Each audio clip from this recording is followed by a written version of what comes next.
Hi everyone, this is Lincoln.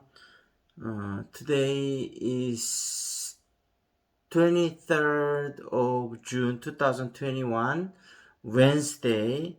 Now, 8:50. This time I want to talk about Kakao and Kakao Games.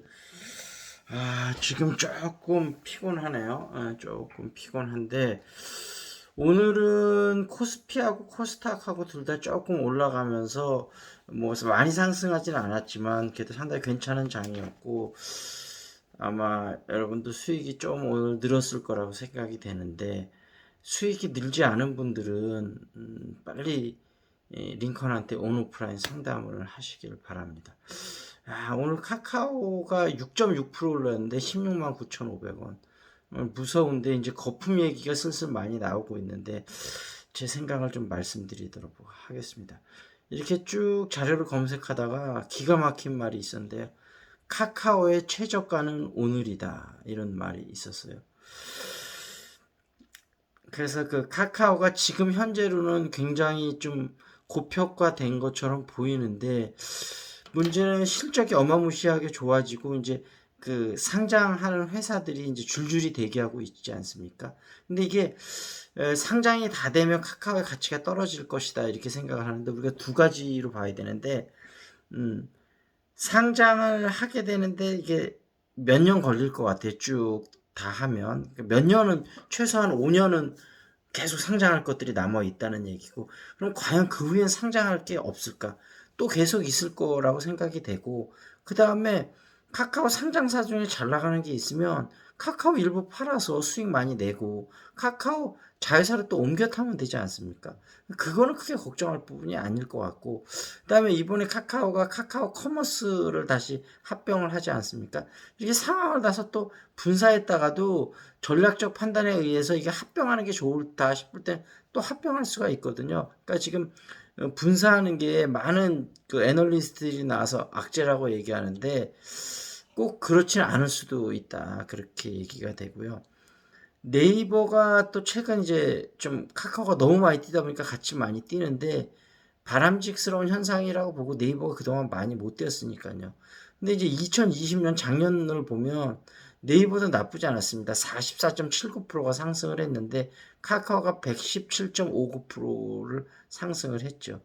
근데 이게 올해는 이 차이가 더 벌어질 것 같아요. 그래서 지금 네이버는 열심히 막 뛰어가고 있고 카카오는 이제 날아가고 있는데 카카오가 이제 시총 3위로 올라섰는데 이제 시총 2위가 조만간 될 것 같아요. 지금 같은 상황에서는 볼 때.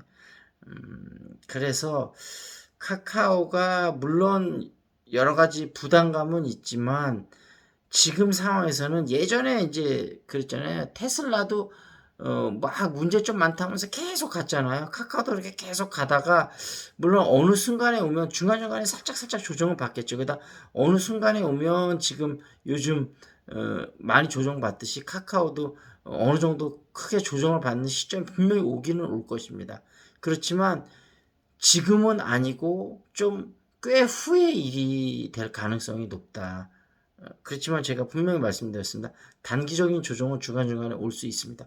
지금 너무나 많이 오르고 있기 때문에요. 그래서 카카오 그래서 주변에서 물어봐요. 제가 카카오를 추천을 드리면 지금 너무 비싸진 거 아니냐. 그래서 우리는 강력한 무기가 있지 않습니까? 분할 매수라는 무기가 있잖아요. 여러분이 카카오를 사고 싶은 마음은 있는데 너무 비싸다 이거예요. 그럼 분할 매수로 대응하시면 되잖아요. 분할 매수, 적립식 돼 있고요.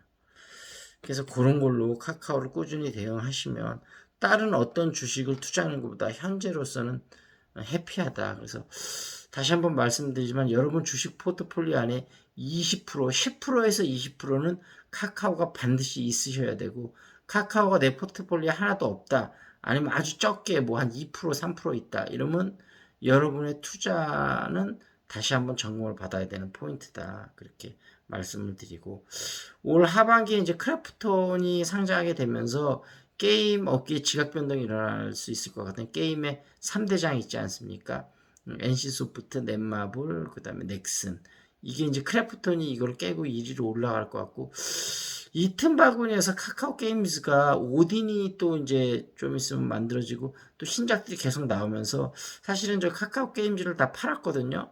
그래서 근데 지금 다시 조금씩 분할 매수를 해야 될 것 같습니다. 그래서 어찌됐든 카카오 계열사가 139개라고 그래요. 이 중에서 앞으로 상장할 거지 어마무시하게 또 나옵니다. 삼성전자가 지금 59개라고 그러니까 카카오가 얼마나 많은 지금 계열사를 갖고 있는지 이제 카카오 그룹이라고 해야 될 것 같습니다.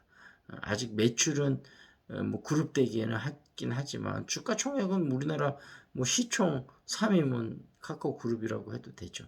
근데 어찌 됐든 지금 뭐 75조니까 지금 SK 하이닉스가 90조니까 15조 차이밖에 안 나니까 몇 개월이면 따라잡을 것 같은데요. 어찌됐든 카카오하고 카카오 게임즈 분할 매수로 대응하라 이런 말씀 드리면서 다시 한번 카카오의 최저가는 오늘이다 이 말씀을 드리도록 하겠습니다.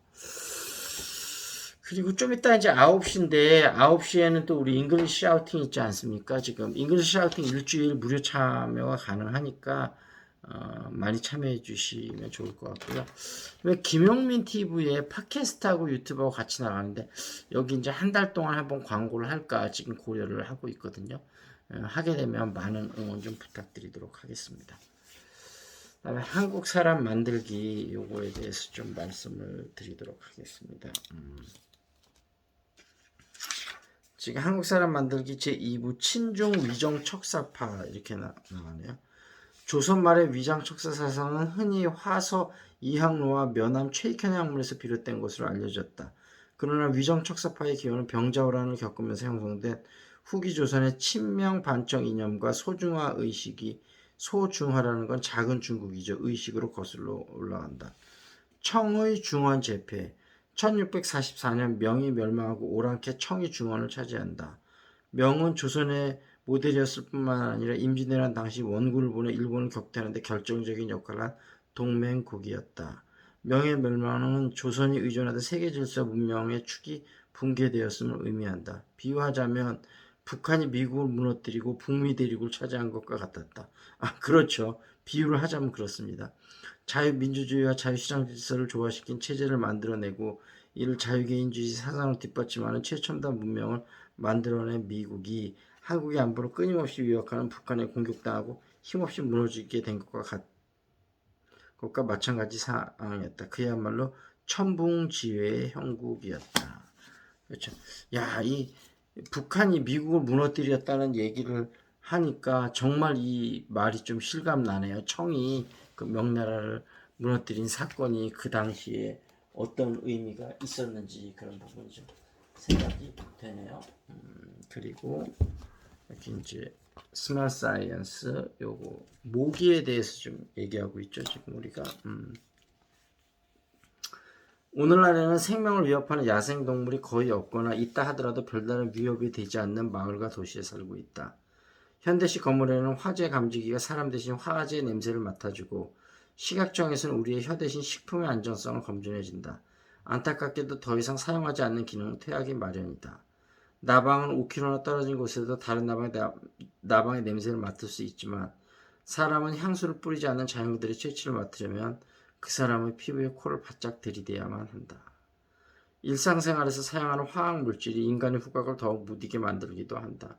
세제나 공기청정제뿐만 아니라 지구의 대기오염 자체에 포함된 화학물질은 알레르기 반응을 일으킬 위험이 높으며 알레르기는 감기처럼 후각을 크게 손상시킬 수 있다.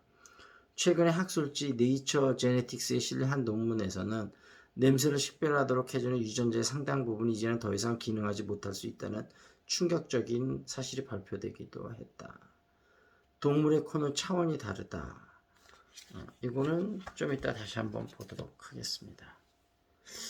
그리고 마지막으로 아웃라이어 지금 이제 뭐 비행기 조종사하고 비행기 사고에 대해서 나오는데 굉장히 재밌는 말이 많아요. 보면 여기서 아비앙카 52편의 첫 번째 착륙 시도에 실패할 때까지 대화 내용 녹취력은 그와 정반대다. 날씨도 좋지 않았다. 안개가 너무 짙어 클로츠와 카비 에데스는 자신들이 어디 있는지조차 알 수 없었다. 그들의 대화 내용이 아니라 대화 방식에 주의를 기울여 녹취록으로 읽어보자. 특히 대화 사이의 침묵 시간 클로치의 말투에 집중해 볼 필요가 있다. 활주로 어디 있나 못 찾겠는데 못 찾겠어.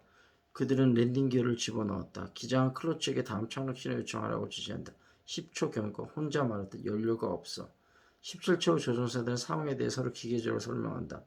활줄에 무슨 일이 있기라도 한 건가 안 보이는데? 안 보입니다. 관제탑에서 교신이 들어 왼쪽을 꺾으라고 지시한다. 지금 비상사태라고 전에 108로 향하라고. 알았다. 제시도 하겠다. 아, 연료가 떨어지고 있다. 그러면 조종석의 상황을 그려보자. 비행기 연료가 위험한 수준으로 부족한 상황이다. 그들은 첫 번째 착륙 시도 기회를 날려버렸고 비행기가 얼마나 더 날 수 있을지 모른다. 기장은 절박하다. 지금 비상사태라고 전해. 근데 클로치는 뭐라고 말하는가? 108로 향하라고. 알았다. 제시도 하겠다. 아, 연료가 떨어지고 있다. 관제탑의 입장에서 연료가 떨어지고 있다는 말은 아무런 의미가 없다. 목적지를 향해 다가갈수록 모든 비행기는 당연히 연료가 떨어지고 있기 때문이다. 클러치의 이 말이 과연 아비앙카 52편이 다른 공항에 착륙을 시도할 만큼 연료가 없다는 뜻으로 들릴까? 아니면 슬슬 연료 부족이 걱정되기 시작한다는 말처럼 보일까? 클러츠는 관제탑과의 정기적인 상황 보고서 연료 부족에 대한 걱정을 후반에 가서야 비로소 언급했다. 이건 마치 레스토랑에서 예, 커피 좀 더 주시고요. 닭뼈가 목에 걸렸어요 라고 말하는 것이나 마찬가지다. 웨이터가 이 말을 얼마나 진지하게 들어줄까? 클러치와 통신했던 관제탑의 통신 요원은 그가 지나가는 말투로 연료 교류를 했다고 훗날 증언했다.